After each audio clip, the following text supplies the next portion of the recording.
नमस्कार, मी निकिता. आपण पाहतायत LS मराठी. पाहुयात महत्त्वाच्या घडामोडी. विधान परिषदेच्या निवडणुका म्हणजे पैसे दे आणि मत घे. सुनील देशमुखांचं वक्तव्य. हर्षजित देशमुखांना मदत करायची की वंचितला, आज निर्णय घेऊ. देशमुखांची माहिती. नरेंद्र मोदींच्या मंत्रिमंडळातील निष्क्रिय मंत्री म्हणजे प्रतापराव जाधव. सत्ता मिळवायची आणि करोडपती व्हायचं एवढंच त्यांना जमतं. रविकांत तुपकर यांची सणसणीत टीका. परभणीत मातंग समाजाचा मोर्चा. अनुसूचित जातीच्या आरक्षणाचे उपवर्गीकरण. अण्णाभाऊ साठे आर्थिक विकास महामंडळाला तात्काळ निधी देण्यासाठी मोर्चा. अमरावतीमध्ये मुंबईवरून हेलिकॉप्टरने आणले नीट परीक्षेचे पेपर.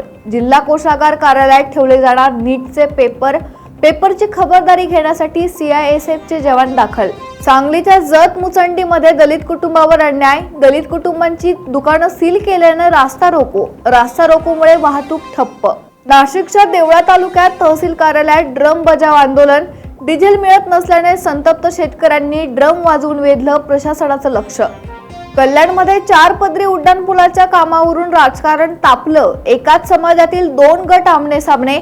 महापालिका परिसरात मोठा पोलीस बंदोबस्त तैनात.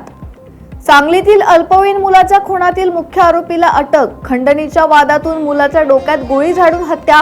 घटनेनंतर 3 दिवसांनी कर्नाटक सीमेवर आरोपीला अटक.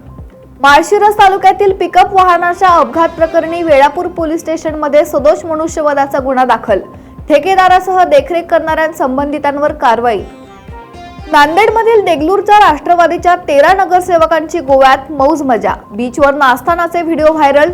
सोशल मीडियावर टीकेची झोड. या होत्या महत्त्वाच्या घडामोडी. पाहत रहा LS मराठी.